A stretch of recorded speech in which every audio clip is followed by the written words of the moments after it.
नमस्कार दोस्तों, एफआई के weekly programme talk with an expert के इस एपिसोड में आप सबका स्वागत है। दोस्तों, लीगेसी ब्लूप्रिंट के सीरीज में आज का हमारा ये लास्ट एपिसोड है। बाकी आगे हम और भी टॉपिक लेते रहेंगे, लेकिन इस सीरीज में आज हमारा लास्ट टॉपिक है। फर्स्ट हमने इस सीरीज में बात की थी सक्सेशन प्लानिंग की और एस्टेट प्लानिंग की, और उसके बाद हमने बात की इनहेरिटेंस लॉ की। आज हम बात करने वाले हैं विल की, कि विल बनाते वक्त हमें किन किन बातों का ध्यान रखना चाहिए, क्या उसका प्रोसीजर होता है। तो क्योंकि दोस्तों हर जगह हमें एक सही गाइडेंस की जरूरत होती है, और जो प्रोफेशनल्स होते हैं वो हमारे राइट मेंटर भी होते हैं, और हमें हर मोड़ पर सही गाइड करते हैं, जिससे हम बहुत सारी परेशानियों से बच जाते हैं और हम एक्चुअल में एंजॉय कर पाते हैं जो चीजें हमारी होती हैं। तो आज हम इस सीरीज का जो आज का एपिसोड है उसकी शुरुआत करते हैं। खेमका साहब, आपका एक बार फिर से आज स्वागत है। नमस्कार जी सर। तो खेमका साहब, आज इंट्रोडक्शन का तो दौर नहीं रहेगा, क्योंकि अब इंट्रोडक्शन की तो जरूरत नहीं है। आपकी एक ऑलरेडी पहचान तो मार्केट में भी है, और यहाँ पे भी हम पहले 2 एपिसोड में कर चुके हैं। तो मैं आपसे गुजारिश करूंगा कि आज आप हमारे दर्शकों को विल के बारे में बताएं कि विल प्रिपेयर करते वक्त हमें किन किन सावधानियों बातों का ध्यान रखना पड़ता है, या किन किन बातों की सावधानी बरतनी चाहिए। तो आप प्लीज बताएं आज हमारे दर्शकों को। धन्यवाद संजीव जी, और सभी दर्शकों को मेरा नमस्कार। हमारा ये तीसरा सीरीज में तीसरा एपिसोड है, और जैसा कि हमने इस टोटल सक्सेशन प्लानिंग को या स्टेट प्लानिंग के विषय को 3 सत्रों में एक ओवरव्यू देने की, मैं कंप्लीट तो नहीं कहूंगा क्योंकि ये बहुत बड़ा सब्जेक्ट है।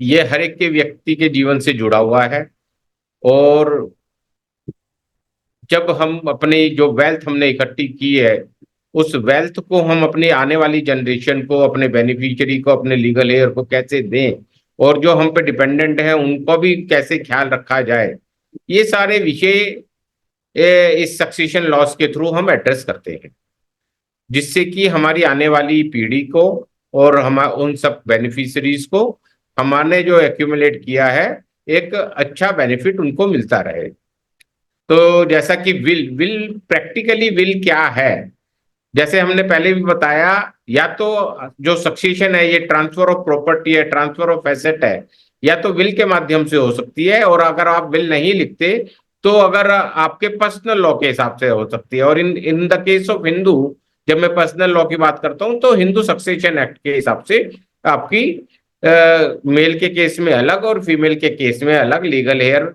डिसाइड होते हैं, और उनको आपकी वेल्थ इक्वली जाती है या एक प्रोपोर्शनेट में जाती है, जो वहां पर दिया है, जिसकी हमने पिछले सत्रों में चर्चा भी की।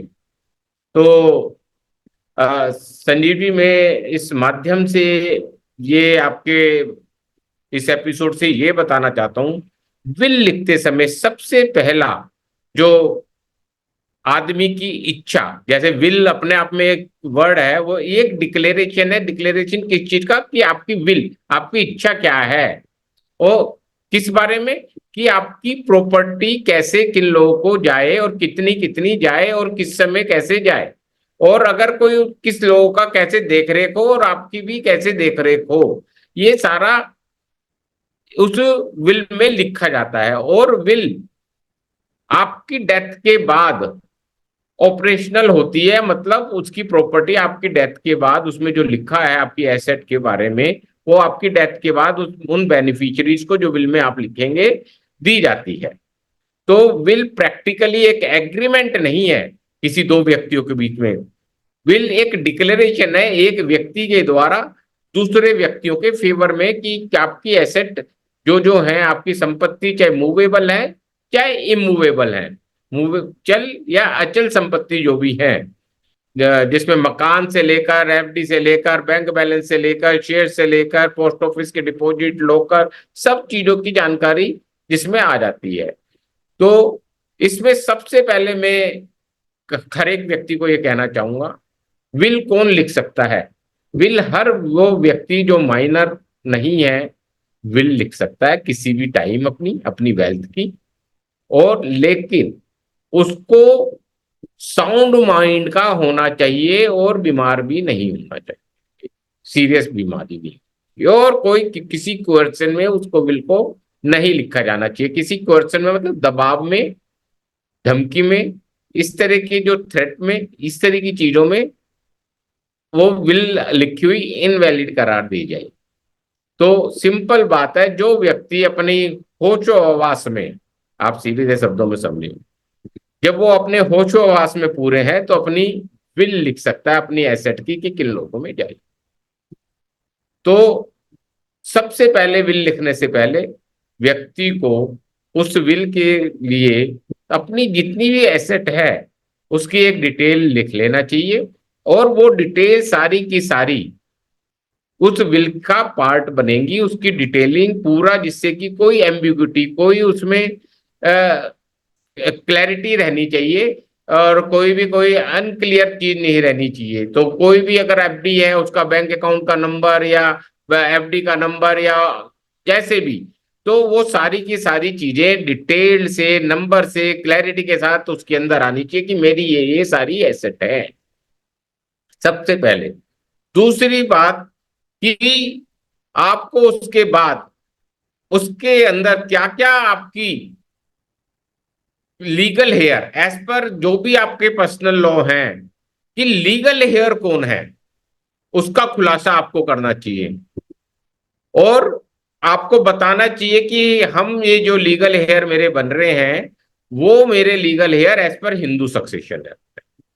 और अगर आप उन लीगल हेयर के अलावा किसी को बेनिफिट दे रहे हैं कि अपने, सपोज आपके इवन भाई बहन ही है, या आपका कोई सर्वेंट है, या आपका कोई फ्रेंड है जिसको आप कोई बेनिफिट देते हैं या देना चाहते हैं, आपका कोई टीचर है या आपका कोई गाइड है या आपका कोई कोच है, बहुत सारे लोग ऐसे कई बार होते हैं जिनको आप ग्रेटिट्यूड करना चाहते हैं, ग्रेटिट्यूड देना चाहते हैं, तो ये उस विल के माध्यम से आप उन दो लोगों का को भी देख रेख कर सकते हैं। इसमें मैं ये जरूर बताना चाहूंगा कि हो सकता है कई बार आप किसी लीगल हेयर को कुछ नहीं देना चाहते, उस लीगल हेयर को पहले दे दिया, एक सिचुएशन ये हो सकती है। उस लीगल हेयर के पास बहुत ज्यादा सफिशिएंट है, उसने आपसे अब संबंधी नहीं रख रखे, तो बहुत सारी सिचुएशंस आ सकते हैं। लेकिन मैं दोबारा कहूंगा, सबसे पहले टोटल जितने भी लीगल हेयर है उसका खुलासा, उन लीगल हेयर के अलावा कौन आप किनको बेनिफिशियरी बनाते हो उसका खुलासा, और जिस अगर लीगल हेयर को, खास तौर से लीगल हेयर को कुछ नहीं देना चाहते या कम या ज्यादा देना चाहते हो तो उसका रीजनिंग, उसकी रीजनिंग भी दिखे। कई बार डिस्प्यूट अदरवाइज यही होते हैं कि ये कम ज्यादा दिया, कोई उसमें लीगलिटी क्रिएट करता है, कोर्ट में चला जाता है, उसको चैलेंज करता है, तो उसको चैलेंज ना हो। फिर बेनिफिशियरी को, तो उस बेनिफिशियरी की भी क्लियर कि उस बेनिफिशियरी को आप क्यों देना चाहते हैं, क्या उसके रीजन है, क्या कारण है, अगर उसका भी एलोबरेशन हो जाए तो हमेशा वो अच्छा रहता है। तो मैं आपको बताना चाहूंगा कि अगर विल नहीं लिखते, आपका क्वेश्चन आ सकता है कि विल के फायदे क्या हैं। अगर आप विल नहीं लिखते तो जो ये बेनिफिशियरी हैं जिनका अदर देन लीगल हेयर, अगर आपने विल नहीं लिखी तो अगर आपके लीगल हेयर नहीं चाहेंगे तो उन बेनिफिशियरी को कुछ भी नहीं मिलेगा। सबसे बड़ी डिफरेंस है कोई बिल लिखने में और नहीं लिखने में। या आप किसी लीगल हेयर को नहीं देना चाहेंगे तो बिना विल लिखे ऐसा आप नहीं कर पाएंगे, ठीक। और किसी को आप कम ज्यादा देना चाहते हैं लीगल हेयर में भी, तो वो भी अगर विल नहीं लिखते तो आप नहीं कर पाएंगे अगर सीधा पर्सनल लॉ में हिंदू सक्सेशन एक्ट में हिंदू के केस में जाते हैं। तो और मैं हिंदू, मैंने बताया हिंदू सक्सेशन एक्ट की बात करता हूं तो हिंदू, जैन, बुद्ध और सिख ये सारे हिंदू में कवर होते हैं। ये बहुत सारे लोग विल को चैलेंज करने की कोशिश करते हैं। तो ये मैंने मोटे तौर पे जो कंटेंट है ये सारी चीजें तो बहुत आपको एक ये बहुत बड़ा प्रोसेस है। जितनी सिंपल ढंग से ये बात हो रही है इतना सिंपल नहीं है। सक्सेशन प्लानिंग में आपके जो कंसल्टेंट हैं, जो अच्छे कंसल्टेंट हैं, वो एक लंबा प्रोसेस करते हैं, आपकी एसेट क्लास को समझते हैं, डिफरेंट डिफरेंट एसेट क्लास कहाँ पर है। फिर इस विल में वही एसेट क्लास लिखी जाएगी जिसकी ओनरशिप आपके पास है। ऐसा नहीं है कि आप अपनी मिसिस की भी एसेट जो उनके नाम में है वो इसके अंदर डाल सकते हैं, ऐसा नहीं है। और अनट्रांसफर्ड चीज जो आपके नाम में ही नहीं है, अनडिस्प्यूटेड है, तो वह भी नहीं डाल सकते। और मैं इसमें और एक बात जरूर कहना चाहूंगा, खाली इसमें एसेट ही नहीं, विल लिखते समय अपनी लाइबिलिटीज, अपनी ऑब्लिगेशंस, अगर कोई है, आपने कोई बैंक का लोन ले रखा है और आपने कोई मकान ले रख पे के अगेंस्ट लोन ले रखा है, तो आप लिखें कि अगर ये मकान मैं इस व्यक्ति को दे रहा हूं तो इसकी लोन को चुकाने की जिम्मेवारी भी इस व्यक्ति की है या किसकी है। ठीक है, आपने कोई बैंक से अदरवाइज कोई लोन ले रखा है, फिक्स डिपॉजिट के अगेंस्ट लोन ले रखा है, राइट, और अन्य कोई कारण हो सकते हैं, तो आपको ये क्लैरिटी के साथ कहना पड़ेगा उसमें बिल में कि एसेट के जो मेरी लाइबिलिटीज भी है वो भी कैसे डिस्ट्रीब्यूट होगी, किन किन लोगों के बीच में होगी, किसकी क्या जिम्मेवारी रहने वाली है उसमें। तो और एसेट जबकि बात करते हैं तो उसके अंदर खाली यही चीजें नहीं, आपका हो सकता है कोई किसी प्राइवेट लिमिटेड कंपनी में अनलिस्टेड शेयर हो, लिस्टेड शेयर भी हो, राइट, किसी पार्टनरशिप में आपका शेयर हो, किसी एचयूएफ में आपकी एचयूएफ बनी है उसमें आपका शेयर हो, तो ऐसे एलएलपी हो, किसी ऐसे अन्य अनेक चीजें हो सकती है आपके पास। आपको विल के माध्यम से ये क्लियर करना चाहिए कि प्रॉपर्टी है तो उसमें वो कैसे, अगर सपोज एक ही मकान है कई बार, या एक कोई पेंटिंग है बहुत बड़ी जो कई करोड़ की है, तो वो पेंटिंग बिकेगी या किसके पास जाएगी, कौन उसकी ओनरशिप करेगा, और बेचेगा भी तो कौन बेचेगा, कई बार ये भी डिस्प्यूट होता है, बेचेगा तो कौन, किसके जिम्मेवारी है वो बेचने की, किसके पास अथॉरिटी रहने वाली है वो बेचने की, और जो वो फैसला लेगा वो सबको मान्य होगा। तो या आप ग्रुप भी बना सकते हैं, या आप विल के में केस में तो एक चीज और ध्यान रखना कि विल लिखते समय एक एग्जीक्यूटर कि वो प्रॉपर्टी जो उस विल में लिखी हुई है बेनिफिशियरीज को कैसे ट्रांसफर, कौन ट्रांसफर करेगा, उसकी जिम्मेवारी किसकी होगी। तो कोई आप एग्जीक्यूटर बना सकते हैं, किसी प्रोफेशनल को भी एग्जीक्यूटर बना सकते हैं, या बेनिफिशियरी के माध्यम से भी के बीच में से भी किसी को आप एग्जीक्यूटर बना सकते हैं। और इसके बाद दो विटनेस का होना बहुत जरूरी है, और दो विटनेस और टेस्टेटर, जो विल लिखता है उसे हम कहते हैं टेस्टेटर। तो जो विल लिख रहा है और जो दो विटनेस हैं, तीनों एक साथ जब विल आप बना ले, कागज उसका तैयार कर ले, तो तीनों लोग एक साथ बैठे और तीनों लोग एक साथ साइन करें, और हो सके तो उसकी वीडियोग्राफी भी कर ले, और कोशिश करें कि आपको कि इसमें किसी एक डॉक्टर को जो ये प्रूफ भी साथ में करे कि आप साउंड माइंड के, या किसी एडवोकेट को, या किसी चार्टर्ड अकाउंटेंट को, ऐसे व्यक्ति को भी आप विटनेस रख सकते हैं। लोग हेसिटेट कर सकते हैं, एग्जीक्यूटर के केस में भी आप डिसाइड कर सकते हैं कि एग्जीक्यूशन के केस में उसको क्या रेमुनरेशन एग्जीक्यूटर को मिलेगी, चाहे बेनिफिशियरी है चाहे बेनिफिशियरी नहीं है, और आपने किसी प्रोफेशनल को अपॉइंट किया है, क्योंकि तभी व्यक्ति समय लगाएगा, तभी झंझटों में पड़ेगा, तभी टाइम अपना देगा। ठीक है, तो ऑन द डेथ, जिस दिन डेथ हो जाती है, ये समझ लीजिए वो विल ऑपरेशनल हो जाती है, लेकिन उसका डिस्ट्रीब्यूशन एक प्रोसेस होता है। तो जब तक डिस्ट्रीब्यूट नहीं हो जाती तो वो उन लोगों के हाथ में नहीं जाती। वो डेथ के हो सकता है 6 महीने में, साल में, 15 दिन में, वो चीजें ट्रांसफर हों, उसमें एक टाइम लगेगा। लेकिन ओनरशिप प्रैक्टिकली मान लिया जाता है कि ऑन द डेथ ही ये जो दूसरे लोग हैं, जो लीगल हेयर हैं, जो बेनिफिशियरी हैं, जो विल में लिखा गया है जिसको कैसे किसको प्रॉपर्टी हो, उस दिन से ही उसकी ओनरशिप हो सकती है।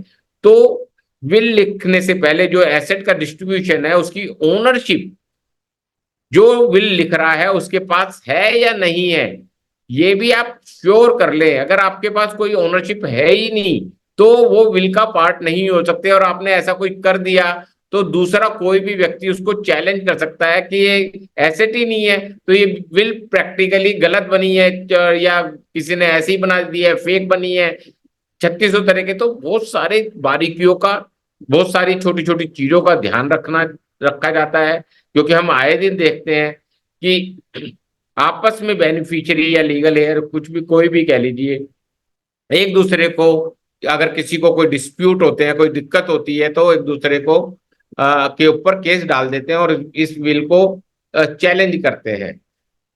ठीक है। तो मेरा ये मानना होता है कि आपने अगर विल लिखी है तो विल को आप रजिस्टर्ड करवाएं। वैसे अनरजिस्टर्ड विल भी हो सकती है, उसमें कोई दिक्कत नहीं है, परंतु विल को रजिस्ट्रार करवा दे तो एक उसकी लीगैलिटी सेंसिटी और ज्यादा स्ट्रोंग हो जाती है। और विल प्लेन पेपर पे लिखी जा सकती है, उसमें कोई कहीं बार नहीं है। विल एक आपकी डिक्लेरेशन है, कोई एग्रीमेंट नहीं है, उस पर कोई स्टैम्प ड्यूटी नहीं लगती। और आपको रजिस्टर्ड करवाने में भी, दिल्ली में आप रजिस्टर्ड करवाते हैं तो बहुत नॉमिनल फीस में आप अपॉइंटमेंट लीजिए सब रजिस्ट्रार के ऑफिस में, और विटनेस को भी, और जो टेस्टेटर है उसको भी, सबको वहां पर जाना पड़ता है। किसी अच्छे काउंसिल को, किसी चार्टर्ड अकाउंटेंट को, किसी भी प्रोफेशनल को आप अपॉइंट करके वो आपके प्रोसेस को कंप्लीट करवाएगा। तो मेरा ये मानना है, ये बहुत टेक्निकल सब्जेक्ट है, बहुत ही टेक्निकल बारीकी का सब्जेक्ट है। एक एक शब्द आपकी विल का क्लैरिटी के साथ लिखा होना चाहिए, लीगैलिटी के साथ लिखा होना चाहिए, जिससे कि कोई एम्बिग्यूटी ना रहे, और आपके आने वाली जनरेशन को, जो बेनिफिशियरी है, जिनको आप अपनी वेल्थ को देना चाहते हैं, उनके लिए फैसिलिटेशन की जगह कोई हर्डल क्रिएट ना हो, कोई डिफिकल्टीज क्रिएट ना हो। तो थोड़ा सा उस पर ध्यान देके अच्छे प्रोफेशनल को एंगेज करके, मेरे ख्याल इस काम को एक प्रोसेस के साथ करना चाहिए, और एक ड्यू प्रोसेस इसके लिए अपनाना चाहिए।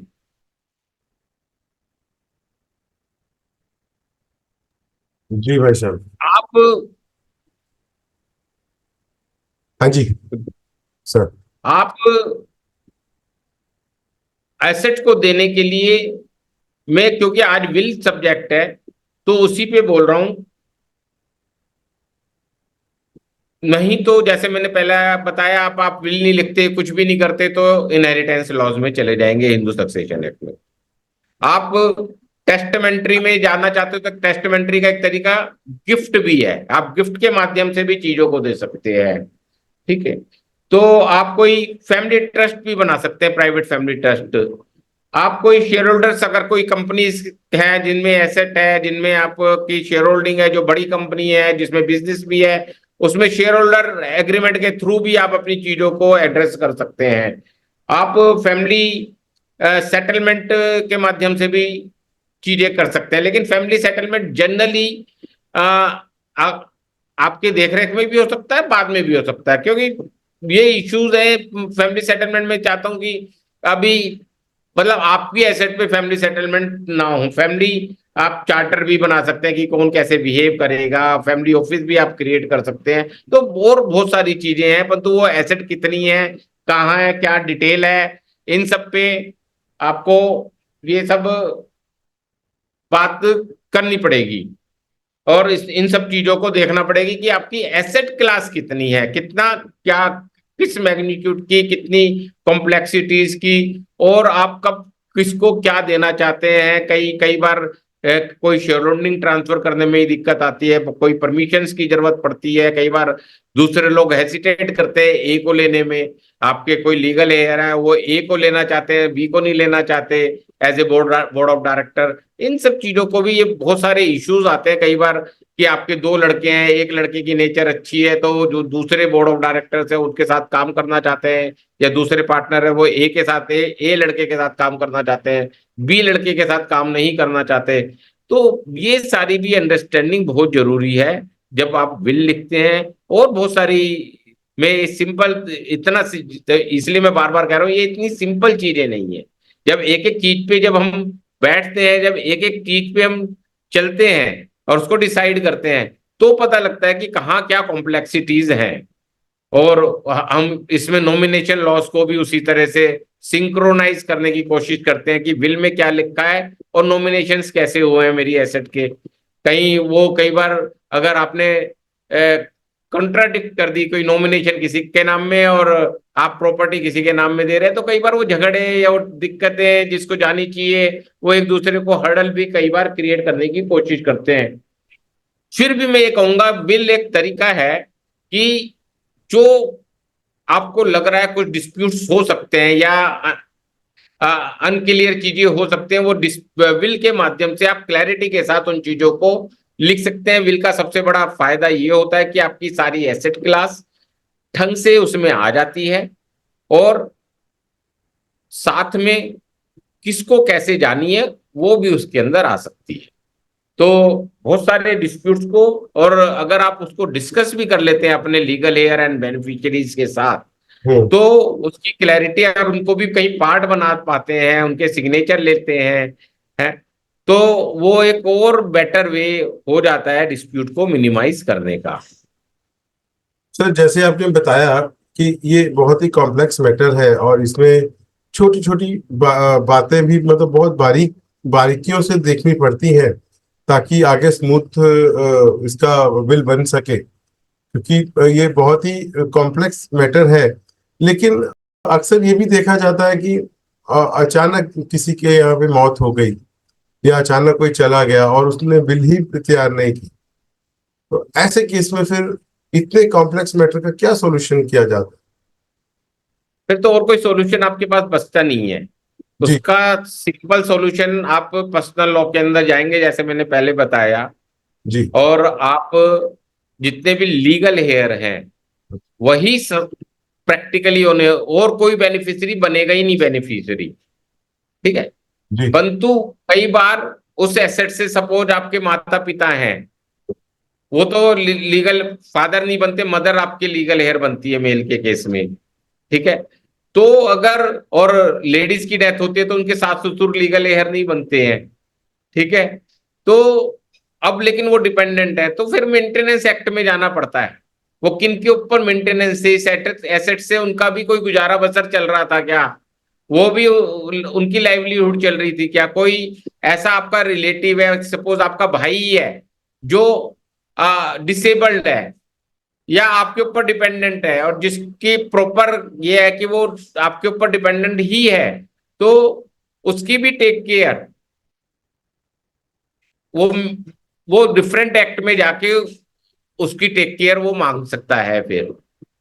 तो ये और भी माइनर के केस हैं, गार्डियन एक्ट है, तो ये सारी चीजें हैं। जब कोई कॉम्प्लेक्सिटीज मैंने कहा ना आती है, तो हम उसके हिसाब से उसका आंसर ढूंढते हैं। अगर मैं एक एक चीज पे बारीकी से एक एक केस स्टडीज लेंगे तो एक बहुत लंबा चैप्टर हो जाएगा। ये हर एक फैमिली का, इसीलिए मैंने कहा ना, हर एक फैमिली एक यूनिक फैमिली है, हर एक की फैमिली की एसेट एक यूनिक एसेट्स क्लास है, और जो उनके लीगल हेयर है उनकी जरूरतें, उनमें डिस्ट्रीब्यूशन, उनकी इच्छाएं, आपकी इच्छाएं, सब एक यूनिक है। उसके हिसाब से इस पूरे प्रोसेस को करना पड़ता है और इसको एक लीगल जामा और पहनाना पड़ता है, जिससे कि डिस्प्यूट मिनिमाइज होके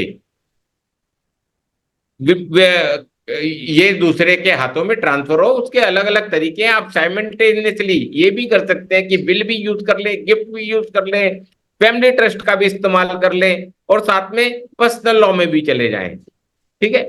ऐसा भी होता है, वो कब कब किस किस सिचुएशन में क्या चीज ऑपरेशनल होगी या क्या चीज करनी चाहिए, वो जब हम बैठते हैं किसी की सक्सेशन प्लानिंग करने के लिए किसी फैमिली के साथ, वो उससे डिस्कशन करते हैं, उसकी एसेट को समझते हैं, उनकी नीड को समझते हैं, फिर हम उनको गाइड करते हैं इसके बारे में, या कोई भी प्रोफेशनल उसके बारे में ऐसे उनको गाइड करेगा। तो मेरा ये मानना है कि सबसे पहले आपको, और विल में ये भी लिखना चाहिए कि अगर कोई चीज छूट गई है या बाद में क्रिएट हो रही है, राइट, तो वो विल के माध्यम से सेट होगी या इनहेरिटेंस लॉस के माध्यम से सेट होगी। अगर विल में आप उनको जिक्र नहीं करते तो डेफिनेटली वो इनहेरिटेंस लॉस के माध्यम से, जिसे कहते हैं personal laws of that community, उसके माध्यम से वो सेट होगी और डिस्ट्रीब्यूट होगी। सेट होने का मतलब है डिस्ट्रीब्यूट होगी।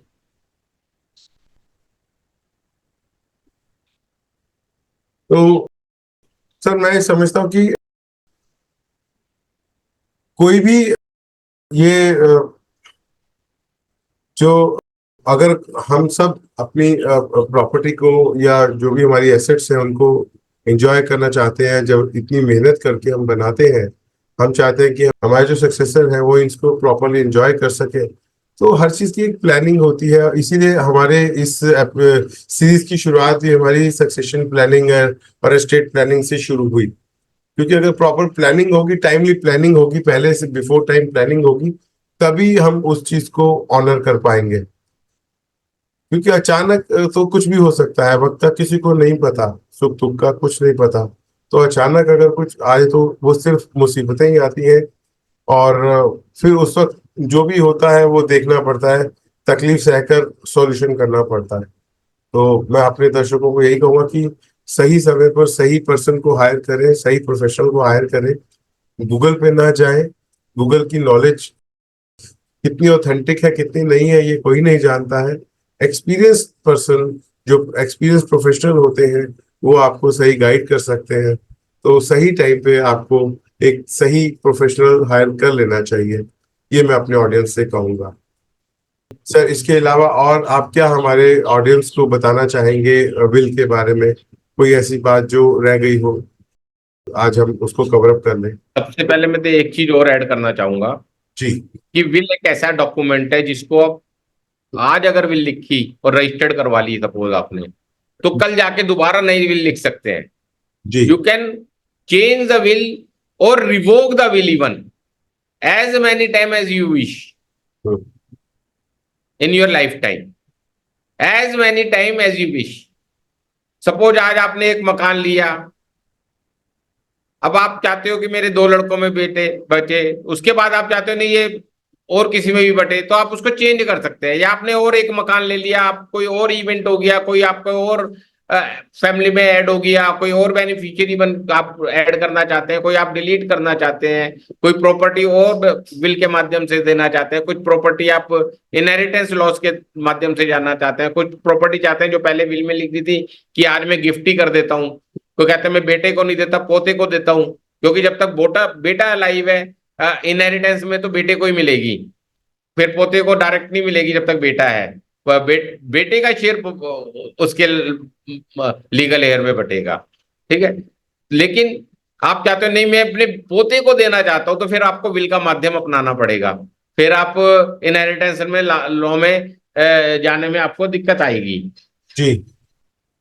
तो मैं एक और भी चीज ये बताना चाहता हूं, कई बार हम ये गलती करते हैं, कुछ लोग गलती करते हैं कि हस्बैंड वाइफ ज्वाइंट विल लिख देते हैं, ठीक है।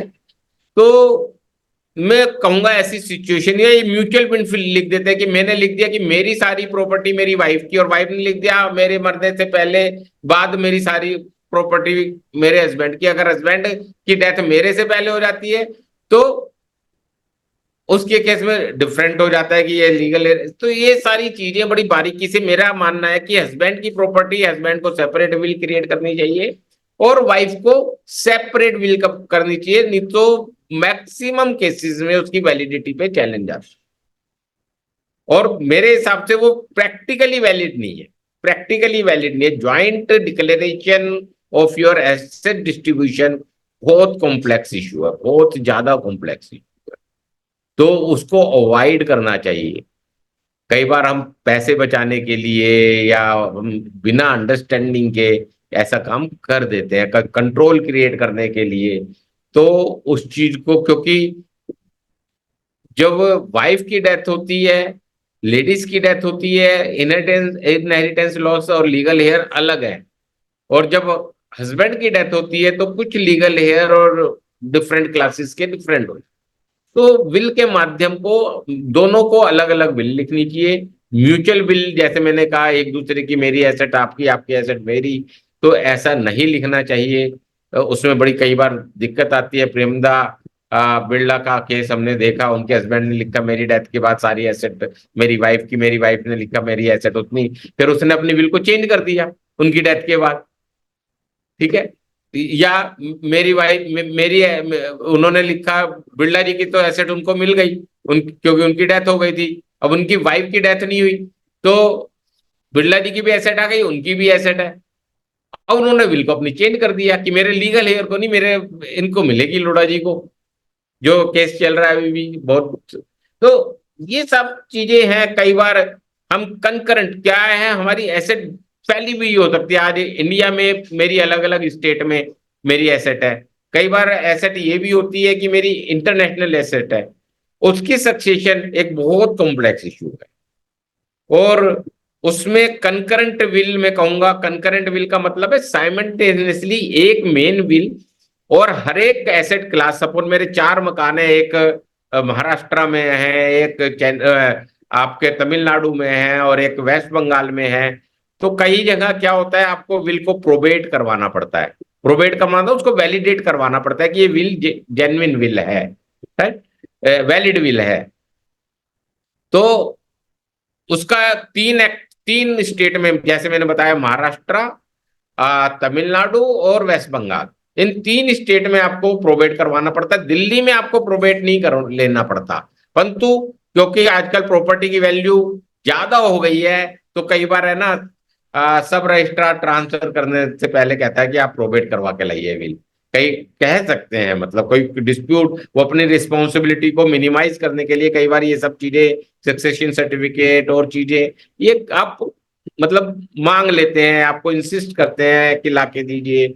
तो मेरा यह मानना है कि जितनी भी आप अलग अलग प्रॉपर्टी के लिए एक मेन बिल बनाएं, उन सारी जो जॉइंट विल हैं उनका उसमें जिक्र करें अलग अलग प्रॉपर्टी के लिए, जिससे कि एक प्रॉपर्टी से दूसरी प्रॉपर्टी ना अटके।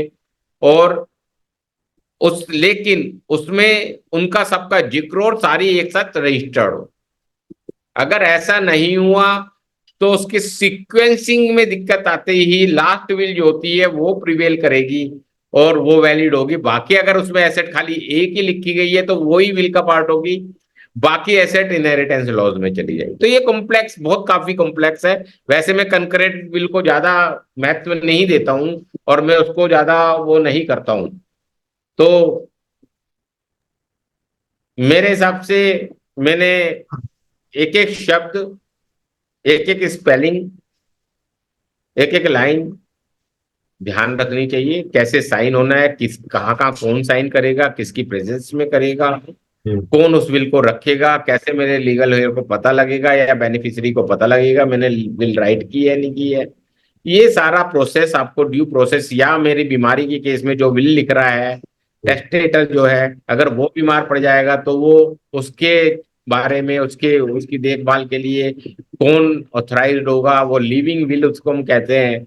तो वो एक कोई बैंक अकाउंट कौन सा कौन ऑपरेट करेगा, ये सारी चीजें हम विल के माध्यम से लिख के रख सकते हैं। मैं विल लिखने के बाद 2-4 साल बाद में अनसाउंड माइंड हो जाता हूँ, या लिखने के लिए काबिल नहीं रहता, या चलने के लिए काबिल नहीं रहता, तो कौन मेरे उन ऑपरेशंस को देख के मेरा इलाज करवाएगा, वो पैसे कैसे वो उसमें से आएंगे, मेरे कौन। तो ये सारी चीजें हम विल के माध्यम से एड्रेस कर सकते हैं। और ये जैसे मैंने फिर अगेन बता रहा हूँ कि ये एक बहुत यूनिक प्रोसेस है, लंबा प्रोसेस है, लेकिन हर एक आदमी को इस थॉट प्रोसेस को टाइमली करना चाहिए। और राइट टाइम वो टाइम है जब आप कर लें, और जितनी जल्दी कर लें, और प्रोसेस को एक रीजनेबल इंटरवल के बाद रिव्यू करते भी रहना चाहिए। 3 साल 5 साल वो इवेंट पे, तो बहुत ठीक है, थोड़ी कॉस्ट है, लेकिन आजकल एसेट वैल्यू भी बहुत बड़ी बड़ी हो गई है, तो उसके लिए थोड़ी कॉस्ट भी देनी पड़े। आजकल वेल्थ मैनेजमेंट कंपनीज हैं, कंसल्टेंट्स हैं, जो इन सब चीजों को टेक केयर करते हैं और आपको गाइडेंस देते हैं समय समय पे, और आपको गाइडेंस लेना है। मेरे ख्याल मेरी तरफ से तो आज जो सेशन में एक प्रिलिमिनरी रिव्यू थे, व्यू थे, मैंने आपको दे दिए हैं। और हमने मेरे ख्याल तीनों सेशन को कवर करते हुए एक overall view with respect to succession planning through inheritance laws और थ्रू विल बता दिया है। और बाकी तो मैंने कहा था यूनिक प्रॉब्लम हर एक सिचुएशंस की अलग है, वो अलग ढंग से एड्रेस होती है। तो किसी की भी कोई आपके पास क्वेरी हो, उसको हम उस हिसाब से एड्रेस कर सकते हैं, आज नहीं तो फ्यूचर में भी कभी हम उसको एड्रेस कर सकते हैं। धन्यवाद। डेफिनेटली। नहीं सर, बिल्कुल। मैं इस बात में आपका बहुत बहुत आभार व्यक्त करता हूँ और धन्यवाद करता हूँ कि हमने हमारे रिक्वेस्ट करने पे आपने जो ये इतना बड़ा टॉपिक है, इतना इम्पोर्टेंट टॉपिक है, उसको एक क्रिस्प मोड में आपने किया।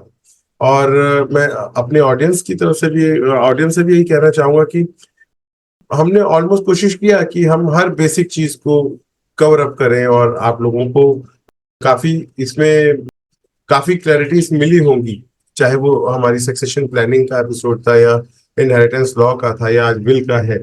इसके बावजूद अगर आप लोगों का कोई भी क्वेश्चन है, जैसे कि केमका साहब ने बोला कि आपका कोई भी क्वेश्चन है तो आगे हम इसको कंसीडर कर सकते हैं। तो अगर आप लोगों का कोई भी क्वेश्चन हो जो रह गया हो, या कोई स्पेशल केस में कोई स्पेशल आपका कोई पॉइंट है जो इस पे कवर अप नहीं होता है और आप उसको डिस्कस करना चाहते हैं, तो आप हमारी वेबसाइट fii.org.in पे आकर उसको आप रजिस्टर करें, ताकि हम उस पॉइंट को कंसीडर करें और उसके लिए अलग से एक और एपिसोड प्लान करें। तो इसी के साथ ही हमारा ये लेगेसी ब्लूप्रिंट का जो सीरीज है वो आज समाप्त होता है। और दोस्तों, जैसे कि आप जानते हैं, FII एक ऑर्गेनाइजेशन है जिसमें जिस जो हमारे रिस्पेक्टेड डायरेक्टर जनरल दीपक जैन जी की एक शुरुआत है हमारे देश के MSMEs की और बाकी लोगों की एक हेल्प करने की। तो उसी की शुरुआत उन्होंने की थी 2018 में, और आज आप सब लोगों के प्यार से, आप सब लोगों के साथ से FII की जो प्रेजेंस है वो 44 कंट्रीज और 22 स्टेट्स में बन चुकी है और एक्टिवली सभी काम कर रहे हैं। और हमारा भी ये प्रोग्राम बहुत अच्छा आप लोगों का रिस्पॉन्स आ रहा है। आप लोगों के प्यार की वजह से ही, आप लोगों की इतनी क्वेरीज की वजह से ही हमने इसकी दोबारा शुरुआत की। हमारी हमेशा ये कोशिश होती है कि हर हफ्ते आपके लिए कोई ना कोई इंडस्ट्री एक्सपर्ट लेकर आए। तो दोस्तों, हमारी इसी कोशिश में हम अगले हफ्ते एक और गेस्ट स्पीकर आपके लिए लेकर आ रहे हैं, एक्सपर्ट लेकर आ रहे हैं जो एक बिजनेस कोच है। और हम बात करने वाले हैं भगवत गीता के लेसन्स की। भगवत गीता सिर्फ हमारे लिए एक हमारा रिलीजियस बुक ही नहीं है, बल्कि उसमें हमारे लाइफ लेसन्स हैं और लाइफ स्किल्स हैं, मैनेजमेंट स्किल्स हैं, लीडरशिप स्किल्स हैं। अब वो किस तरह से उसमें ये चीजें डिफाइन की गई हैं, वो सब बातों को बताने के लिए, आपके बहुत सारे क्वेश्चंस का जवाब देने के लिए हमारे साथ एक और इंडस्ट्री एक्सपर्ट जुड़ने वाले हैं। तो मिलते हैं अगले हफ्ते दोस्तों, एक नए इंडस्ट्री एक्सपर्ट के साथ। धन्यवाद।